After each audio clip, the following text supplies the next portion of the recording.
So the third most common question about crypto that we get on the show every single day without fail is now a good time to buy? And the annoying answer is that it depends. But I'm actually going to tell you what it depends on. It depends on you. It depends on your time horizon. It depends on your budget. It depends on how much risk you're comfortable taking. It depends on your understanding of the thing you're looking to invest in. It depends on you more than anything. The most common pushback that I hear to that analysis, that it depends, is that, okay, great, well, even if I'm not comfortable taking this much risk, or I'm not comfortable waiting this long, or whatever, even if I don't know any of those things, if investment X, Y, and Z is about to explode, then who cares what my tolerances are? I could still capitalize on it. And the answer, that's true. I can't argue with that. You could. And if it works out that way, then it would work out for you in your favor. But nothing is guaranteed to work out that way. And anybody telling you that X, Y, and Z is a sure thing is full of it. All I'm saying is that there was a whole lot of people who were saying that altcoin season was a sure thing over the last week or so. And now that we're seeing a pullback, now the tune gets changed to, well, obviously there's a pullback, there's always a pullback. That wasn't the story the week before. So I always try to take stock of what everyone is yapping about and then make my own plan. And if I'm not confident enough to make a move because of something that I know, or I believe, or I have observed, or I have planned for, or I have budgeted for, whatever, then I'm not going to do it.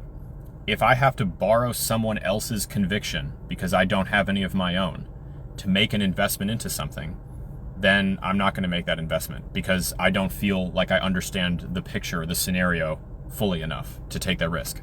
But that's just me. My risk tolerance is pretty low. I have a relatively conservative investment style. I have kind of this number in my head that I know that my dollar is losing value every single year at an average roughly of the low 20%.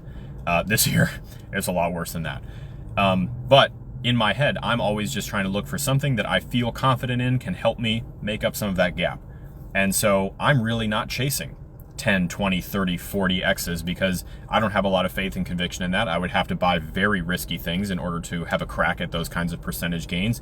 And I'm not comfortable taking that risk. I'm not willing to lose that kind of money for a shot at it, for a lottery ticket chance. So instead, what I look for are things that I feel confident in can return to me 30, 40%. And I'm willing to pay myself back when they go up 10, 15, 20%. And that's how I built my strategy. And all I'm saying is that I screwed it up for the first two bull markets that I participated in. I lost money in both of them. I had a lot of money on paper one time, like multiple six figures, and I let it all go back to zero because I never had a plan to sell any of it. I was convinced that everybody was right, that it was going to keep going up forever, and I fumbled that whole thing.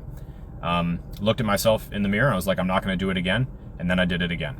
And so this time I was like, okay, all bets are off. I got to do something completely different.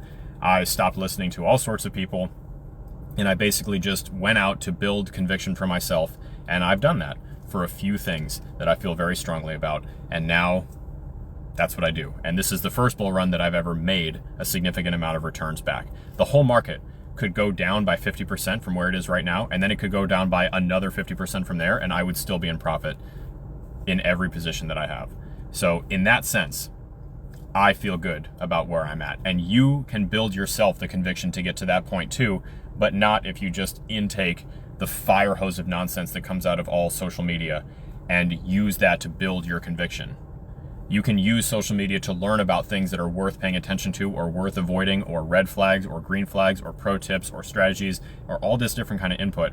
But at the end of the day, there is no shortcut for having to sit down, learn the stuff, fully understand the stuff for yourself, and then put pen to paper and come up with a plan.